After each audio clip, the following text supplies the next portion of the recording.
paz do Senhor, chegamos então ao capítulo de número 10, ao último capítulo do livro Sabedoria versus Loucura.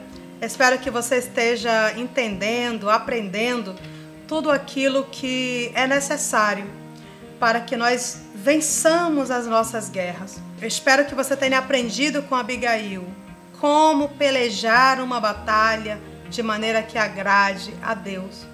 E esse último capítulo começa com uma constatação que está nas Escrituras.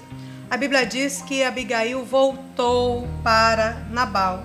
Ela voltou para casa. Depois de cumprida a sua missão de paz, ela voltou para casa. É muito admirável esse comportamento. Aliás, o comportamento de Abigail é admirável desde que nós a conhecemos nas Escrituras Sagradas. Desde que a Bíblia a descreve como essa mulher bela e sábia. É admirável como ela se apressou para resolver o problema.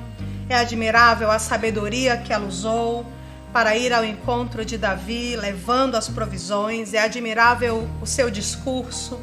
É admirável a confissão da falha, o pedido de perdão, a humildade. É admirável ela não ter pedido para Davi levá-la com ele de volta para sua caverna. É admirável ela não ter deixado Davi cumprir a sua ameaça e ter então assassinado o seu marido. É admirável agora quando ela simplesmente, depois de defender a sua casa, volta para seu marido. Ela volta para casa. Abigail não considerou nenhuma dessas possibilidades, porque ela queria que sua vitória viesse de Deus. Ela esperava no Senhor. E como vale a pena esperar no Senhor? Sempre vale a pena. A festa continuava. Nabal estava tão bêbado que ela não lhe falou palavra alguma. E a Bíblia ainda diz, palavra pequena nem grande.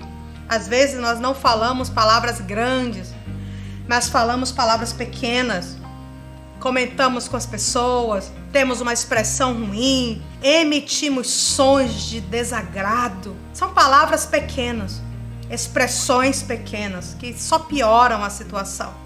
Ela não disse palavra pequena nem grande, ela não chegou com um discurso violento, batendo porta, batendo panela, ela não chegou interrompendo a festa, indo falar com Nabal imediatamente, não. Após aquela tensão toda que ela enfrentou naquele dia, eu imagino que ela tenha tomado um banho, tenha se deitado para descansar. E ela esperou a hora certa. Ela não foi discutir com um homem embriagado. Irmãs que estão me ouvindo, não se conversa com cerveja, não se conversa com cachaça. Não adianta. Poupe a sua força, poupe o seu discurso para o momento certo. Tem momento certo para tudo.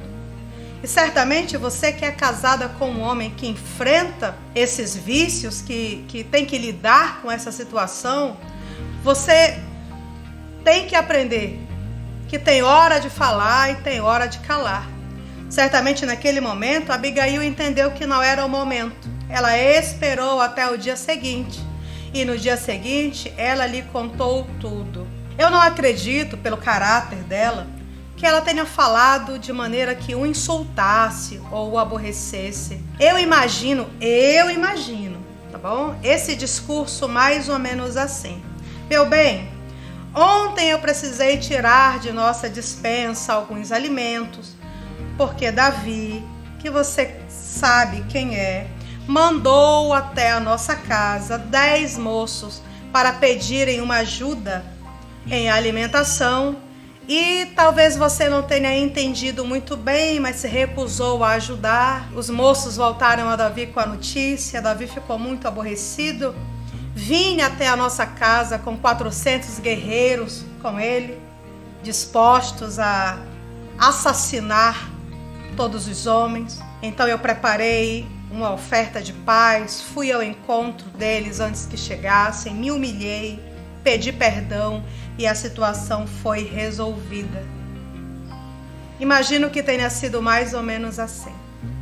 Nabal, ao ouvir aquilo, seu coração se encheu de medo. Algumas traduções dizem que seu coração ficou como pedra. E a culpa pelo seu comportamento louco caiu sobre ele, ele ficou aterrorizado. Também nós não vemos nenhum comportamento de arrependimento em Nabal. Nabal, se tivesse realmente arrependido, qual seria a conduta esperada?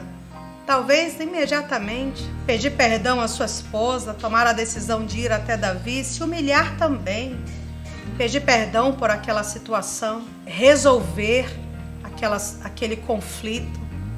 Mas não, ele não demonstra comportamento de quem está arrependido, ele simplesmente ficou com medo, porque percebeu quão perto ele chegou da morte. Nabal era um homem obstinado, mas a Bíblia diz que 10 dias depois, o Senhor o matou. Não foi Abigail que o matou. Ela não ficou com a sua consciência pesada, porque podia ter feito alguma coisa e não fez. Não foi Davi que matou. A espada de Davi foi guardada junto à bainha e Davi retornou. Quem matou foi o Senhor. O Senhor o matou. O nosso Deus, irmãos, ele é um Deus atento, sensível. E é um Deus que está trabalhando sim ao nosso favor.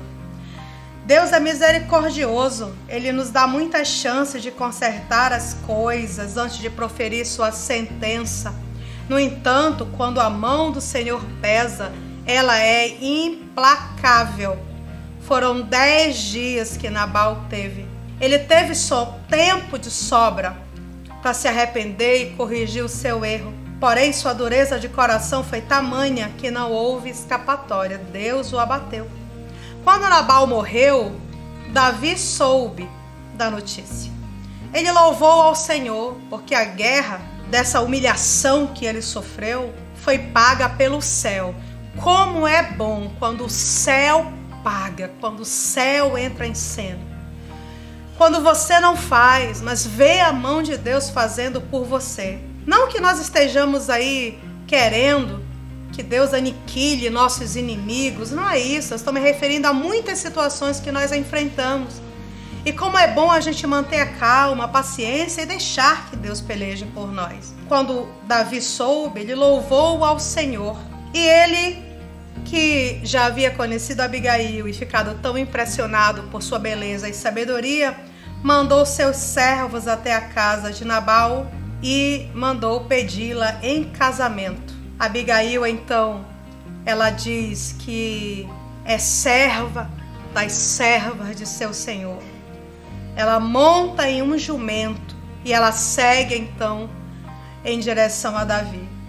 Veja bem que ela, como dona de casa, ela como dona da fazenda, ela como esposa daquele pecuarista tão poderoso, ela como viúva, ela como esposa agora do grande general Davi e futuro rei de Israel, ela mantém a sua essência, porque ela é quem ela é, independente do lugar aonde ele está.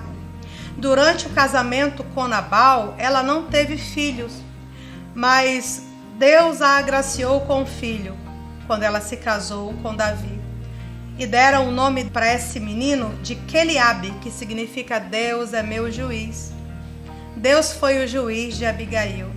Não poderia haver um fim mais oportuno para uma mulher tão sábia, obediente e temente a Deus como Abigail.